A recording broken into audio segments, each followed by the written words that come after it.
18 Kabanata. Aral tungkol sa pananalangin.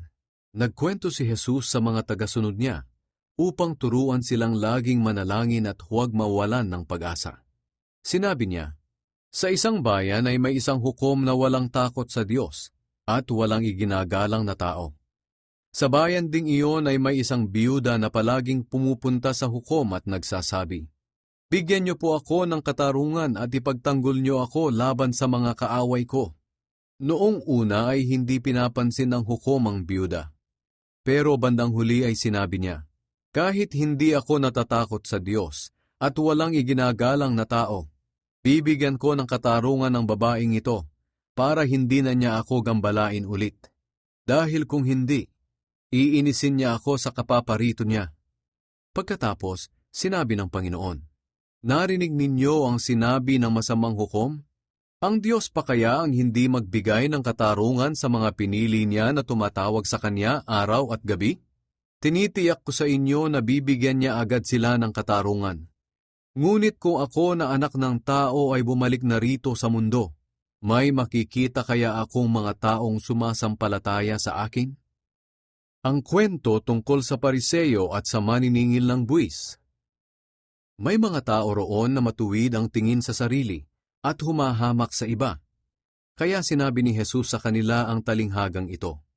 May dalawang lalaking pumunta sa templo upang manalangin. Ang isa'y Pariseyo at ang isa'y maniningil ng buwis. Tumayo ang Pariseyo at nanalangin tungkol sa kanyang sarili.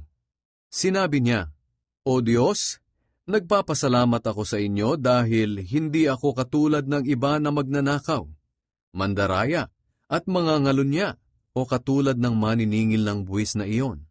2 beses akong nag-aayuno sa isang linggo, at nagbibigay ako ng 10 ng lahat ng kinikita ko. Ang maniningil naman ng buwis ay nakatayo sa malayo, at hindi man lang makatingala sa langit. Dinadagukan niya ang kanyang dibdib at sinasabi, Diyos ko, mahabag po kayo sa akin na isang makasalanan.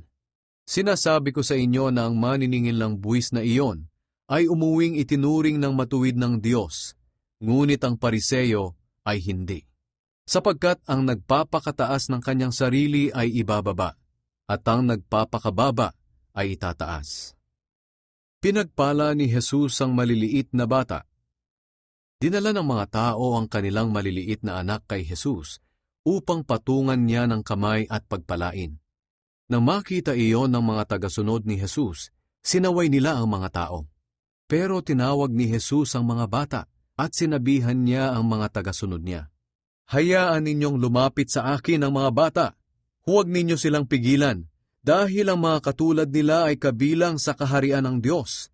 Sinasabi ko sa inyo ang totoo, ang sino mang hindi tumatanggap sa paghahari ng Diyos na gaya ng pagtanggap ng isang maliit na bata, ay hindi mapapabilang sa kaharian ng Diyos. Ang lalaking mayaman.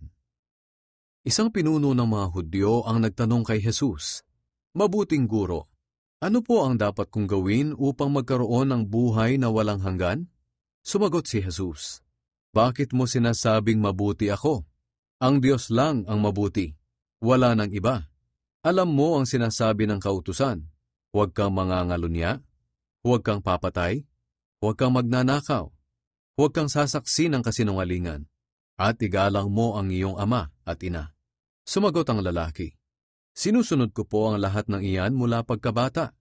Nang marinig iyon ni Jesus ay sinabi niya, isang bagay pa ang kulang sa iyo. Ipagbili mo ang lahat ng ari-arian mo, at ipamigay mo ang pera sa mga mahihirap, at magkakaroon ka ng kayamanan sa langit. Pagkatapos, bumalik ka at sumunod sa akin. Nalungkot ang lalaki nang marinig ito, dahil napakayaman niya. Nang makita ni Jesus na malungkot siya, sinabi niya, napakahirap para sa mayayaman ang mapabilang sa kaharian ng Diyos. Mas madali pang makapasok ang isang kamelyo sa butas ng karayom, kaysa sa mapabilang ang isang mayaman sa kaharian ng Diyos. Tinanong siya ng mga nakarinig nito, kung ganoon po, sino na lang ang maliligtas? Sumagot si Jesus, ang imposible sa tao ay posible sa Diyos. Sinabi ni Pedro, paano naman kami? Iniwan namin ang lahat upang sumunod sa inyo. Sumagot si Jesus, "Sinasabi ko sa inyo ang totoo. Ang sino mang nag-iwan ng bahay, asawa, mga kapatid, mga magulang at mga anak, alang-alang sa kaharian ng Diyos, ay tatanggap sa panahong ito ng mas marami pa kaysa sa mga iniwan niya, at tatanggap din ng buhay na walang hanggan sa darating na panahon." Ang ikatlong pagpapahayag ni Jesus tungkol sa kaniyang kamatayan. Tinawag ni Jesus ang 12 apostol at sinabi sa kanila, "Makinig kayo, pupunta tayo sa Jerusalem, at matutupad na ang lahat ng isinulat ng mga propeta tungkol sa akin na anak ng tao. Sapagkat ibibigay ako sa mga hindi Hudyo, iinsultuhin nila ako, hihiyain at duduraan. Hahagupitin nila ako at papatayin, ngunit muli akong mabubuhay sa ikatlong araw." Pero wala silang naintindihan sa mga sinabi ni Jesus dahil itinago sa kanila ang kahulugan niyon. Pinagaling ni Jesus ang isang bulag. Nang malapit na sina Jesus sa Jericho, may isang lalaking bulag na nakaupo sa tabi ng daan at namamalimos. Nang marinig niya ang maraming taong nagdaraan, nagtanong siya kung ano ang nangyayari. Sinabi sa kanya ng mga tao, "Dumadaan si Jesus na taga Nazaret." Sumigaw ang bulag, "Jesus, anak ni David, maawa po kayo sa akin." Sinaway siya ng mga taong nasa unahan, pero lalo pa niyang nilakasan ang pagsigaw, "Anak ni David, maawa po kayo sa akin." Tumigil si Jesus at iniutos na dalhin sa kanya ang bulag. Nang makalapit ang bulag, tinanong niya ito, "Ano ang gusto mong gawin ko sa iyo?"